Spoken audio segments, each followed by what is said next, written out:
완벽한 나의 여자친구. 지금부터 저의 옛 여자친구에 대해서 얘기하려고 해요. 얼굴도 이쁘고 성격도 좋고 나무랄 데 없는 저에게는 완벽한 여자친구였죠. 하지만 사귀고 2년이 지났을 무렵 저는 여자친구의 이상한 행동 때문에 더 이상 견딜 수가 없었고 사귄 지 2년 반 만에 결국 헤어지게 되었죠. 그리고 지난주 금요일 우연히 옛 여자친구의 소식을 듣게 되었는데 1년 전쯤 방 안에서 스스로 목숨을 끊었다네요. 유서 하나 안 남기고 사는 게 힘들었는지 그냥 호련히 떠나버렸다더군요. 하지만 그녀의 친가족이나 그녀와 친한 주변 사람들은 알 거예요. 그녀가 스스로 목숨을 끊은 이유를. 사건의 발단은 지금으로부터 약 4년 전 저희는 1주년을 맞아 대부도로 1박 2일 여행을 떠났죠.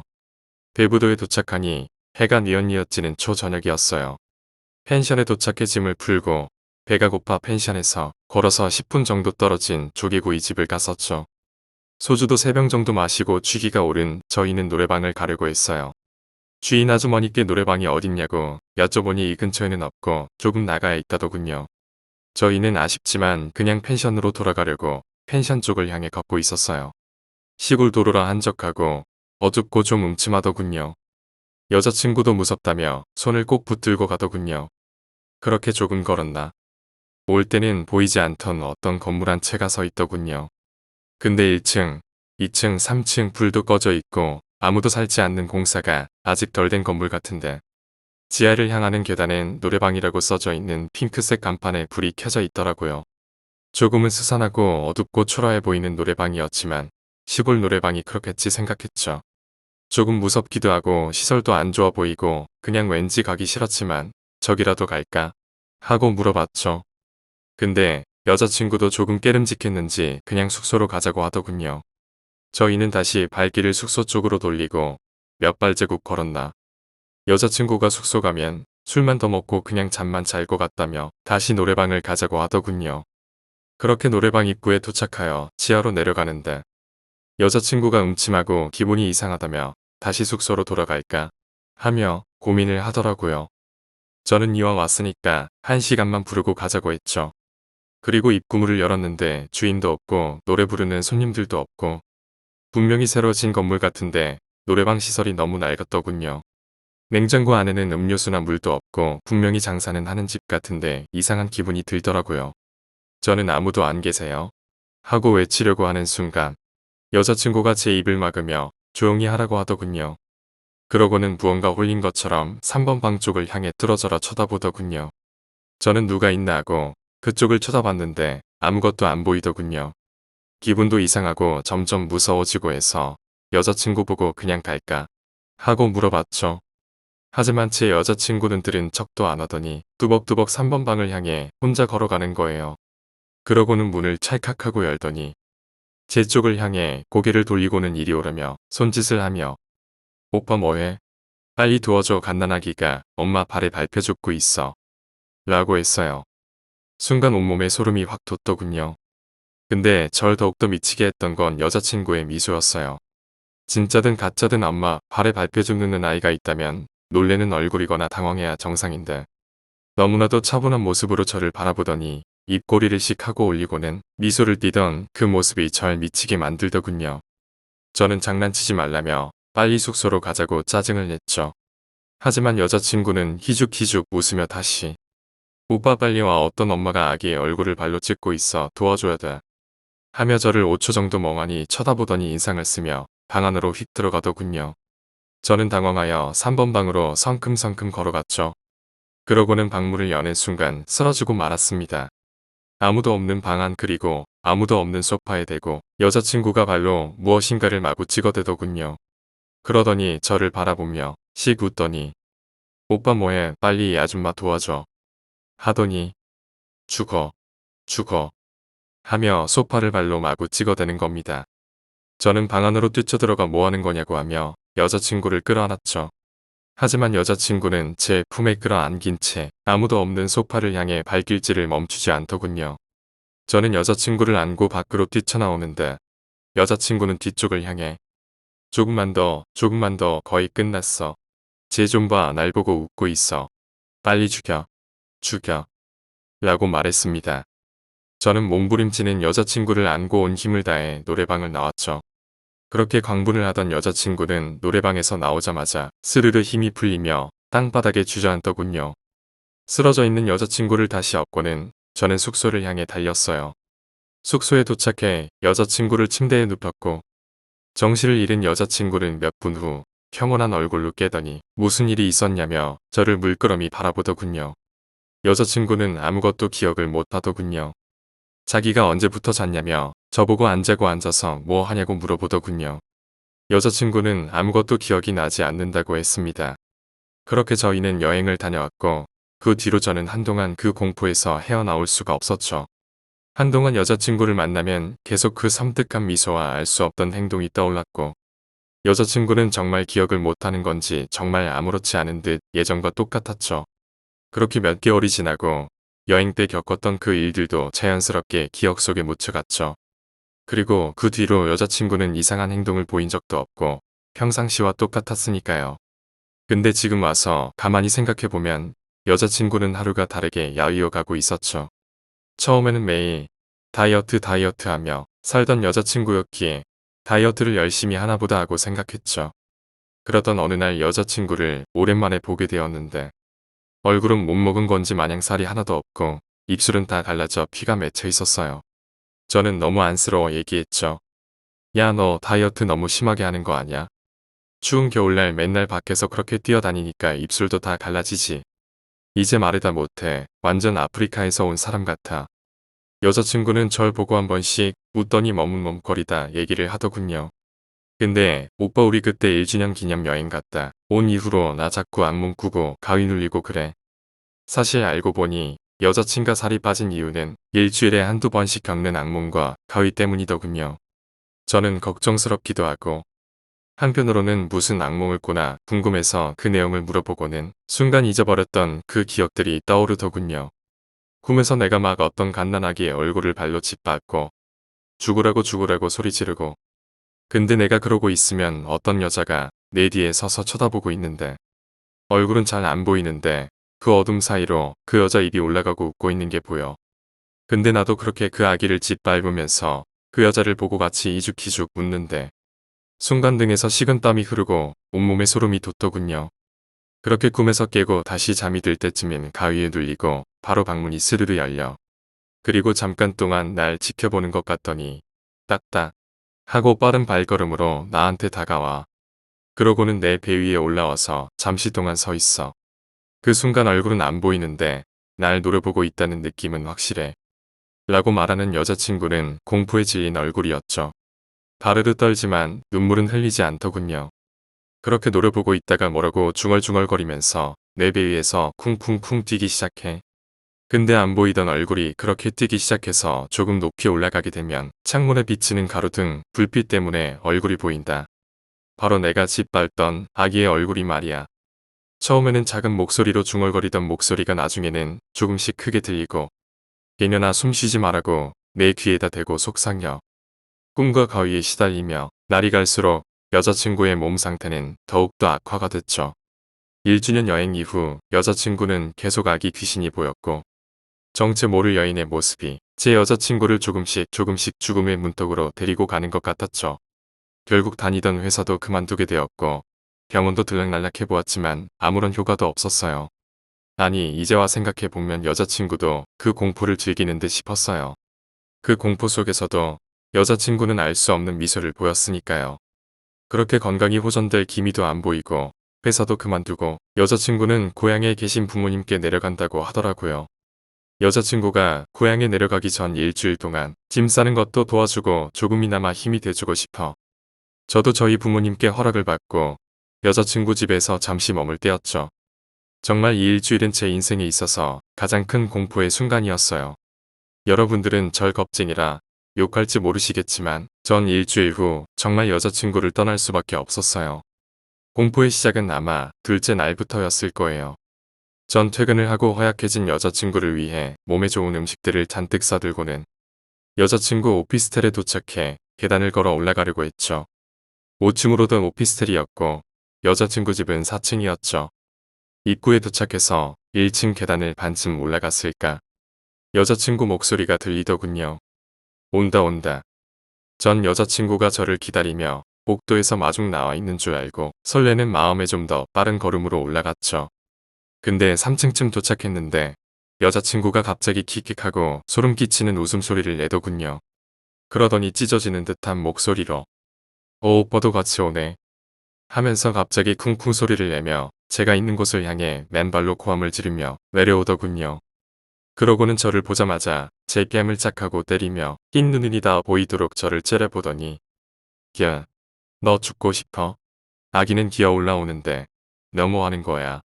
하며 소리를 치더군요. 전 너무 무서웠지만 숨을 한번 고르고 도대체 왜 그러냐고 정신 좀 차리라고 여자친구 어깨를 잡고 흔들었죠. 하지만 여자친구는 제 말은 아랑곳하지 않고 갑자기 버럭 소리를 지르며 도대체 저 여자는 누구야? 저리 좀 꺼져. 하며 제가 싸온 음식들을 제 뒤쪽을 향해 집어던지더군요. 소란스러웠는지 3층에 사시던 아저씨 한 분이 나오셔서 그날 일은 겨우 진정이 됐죠. 하루는 여자친구와 영화를 다운로드해 보려고 했죠. 나란히 의자에 앉아 영화를 클릭했고 플레이어가 뜨며 영화가 시작되려고 컴퓨터 화면이 살짝 어두워졌을 때 화면에 여자친구가 눈을 천장 위로 치켜뜨고는 머리를 쥐어뜯고 있는 모습이 비치는 순간 전 너무 놀라 자리에서 벌떡 일어났고 뭐하는 거냐고 소리쳤죠. 여자친구는 죽여버려 죽여버려 하며 부엌으로 달려가 식칼을 가져오더니 아무도 없는 천장에 대고는 난도질을 하더군요. 전 빨리 식칼을 빼앗아 들어 침대 위로 던지고 여자친구를 껴안아 진정시켰죠. 여자친구는 분노가 가시지 않은 목소리로 그때 노래방에서 죽였으면 아무 일 없었잖아 하는 게 아니겠습니까? 기억이 안 난다고 했는데 제 여자친구는 기억을 하고 있었어요. 그렇게 증세가 더 심해져 매일 밤 악몽과 가위에 시달려 점점 지쳐가던 어느 비오는 날이었어요. 그날은 여자친구가 잠깐 회사 사람 좀 만나고 온다고 했죠. 전 여자친구가 올 때까지 기다리다 그만 잠이 들었고 몇 시간쯤 잤을까?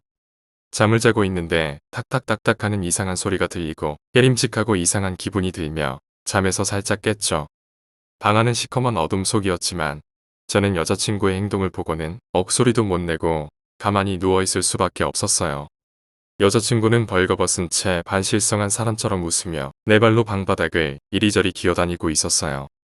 무언가를 잡으려고 그러더니 잠시 주춤하더니 갑자기 다다닥 소리와 함께 방문을 빠져나가면서 소리치더군요. 죽여. 죽여. 한 번만 더 보면 죽여. 전 순간 온몸에 소름이 돋고 공포에 휩싸이게 되었죠. 저의 인내심은 바닥을 보이기 시작했고 이제는 화가 나더군요. 전 벌떡 일어나서 불을 켜고 방문을 나가려는데 여자친구가 밖에서 문고리를 잡고 야 빨리 숨어. 얘 나온다. 저는 더 이상 안 되겠다 싶었어요.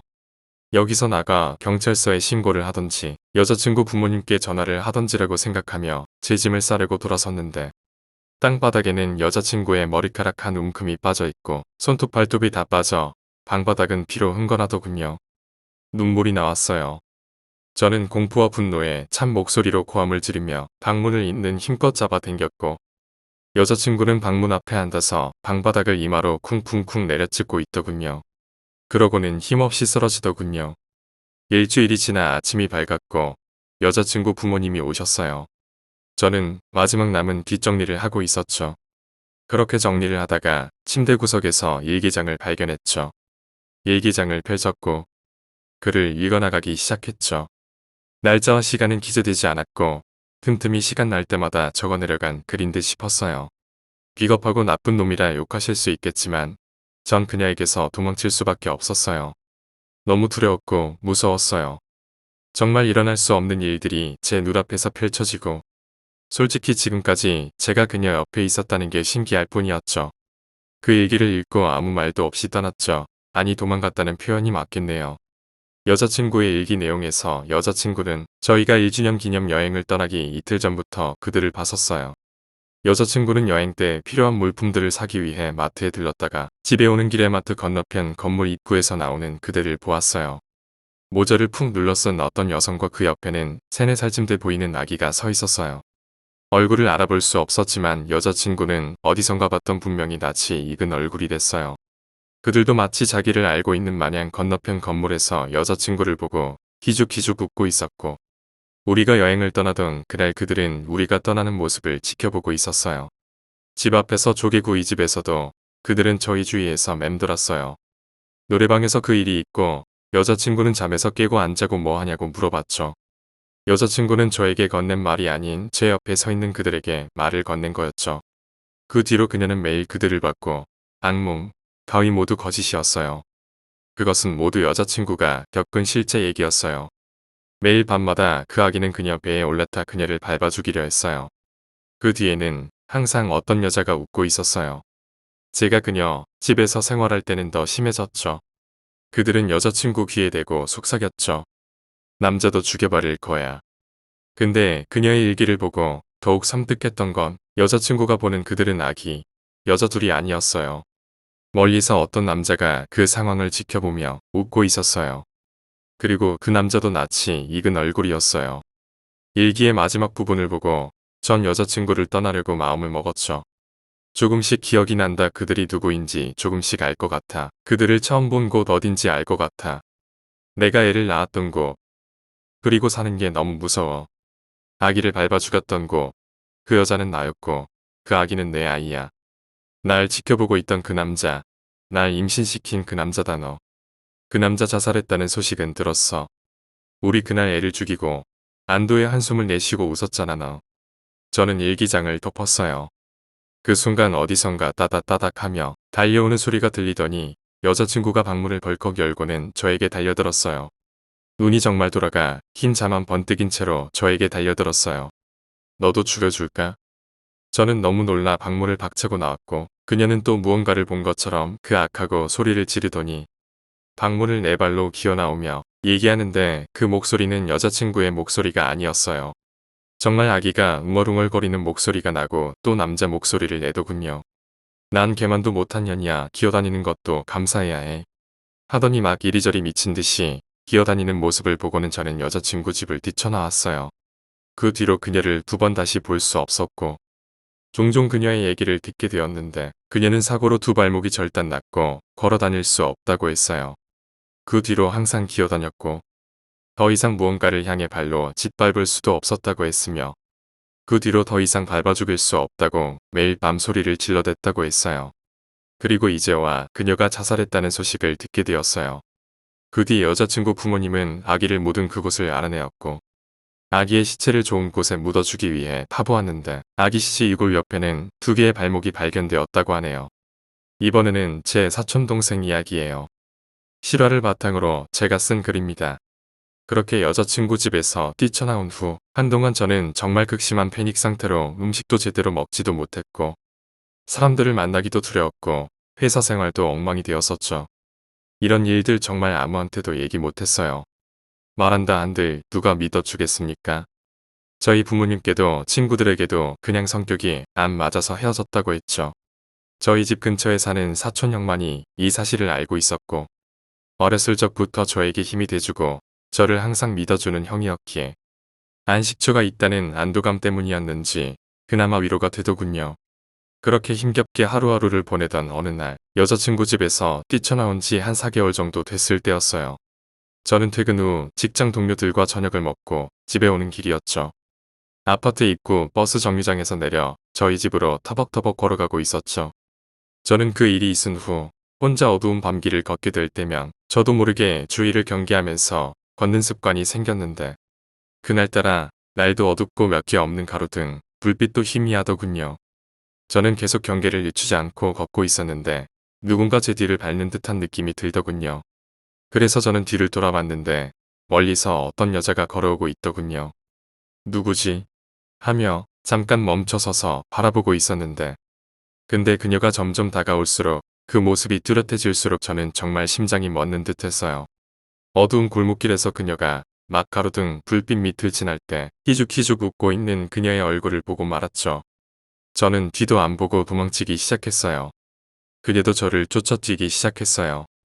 저는 저희 집 아파트 나무 뒤로 숨었고 그녀는 절 못 본 채 그냥 지나쳐 가더군요. 20분 정도를 그렇게 숨어 있다 그녀가 간 것 같아 다시 나와 막 달려 집 앞에 도착하였고 저는 불이 나게 엘리베이터를 타고 올라갔죠. 저희 집은 14층이었고 엘리베이터가 10층 11층을 지날 때였어요. 엘리베이터 창문 사이로 그녀가 희죽희죽 웃으며 기어 올라오는 모습을 보고 말았어요. 엘리베이터 문이 열리고 저는 현관문 비밀번호를 누르고 있었죠. 그녀는 제가 집 현관문 여는 걸 눈치챘는지 탁탁타 하며 올라오는 속도가 빨라지더군요. 저는 간신히 문을 열었고 정말 간발의 차로 문을 열고 들어갔죠. 그 문을 열고 들어가고 닫는 그 1초의 순간 그녀의 눈을 마주쳤어요. 핏기 어린 그 눈빛을 저는 현관문 앞에 주저앉았고 그녀는 복도에서 거친 숨소리를 내며 서 있는 듯 싶었어요. 10분 정도 지나고 그녀가 엘리베이터를 타고 내려가던 소리가 나더군요. 저는 현관문을 살짝 열었고 땅바닥에는 메모 하나를 남겨놓고 갔더군요. 미안해 제정신일 때 이 말을 꼭 전해주고 싶었어 미안해. 그 뒤로 연락도 없었고 모습도 보이질 않았고요. 저희 부모님이 말씀하시길 집으로 전화가 한 번 왔었다는데요. 알고 보니 그날은 그녀가 자살하기 하루 전날이었더군요.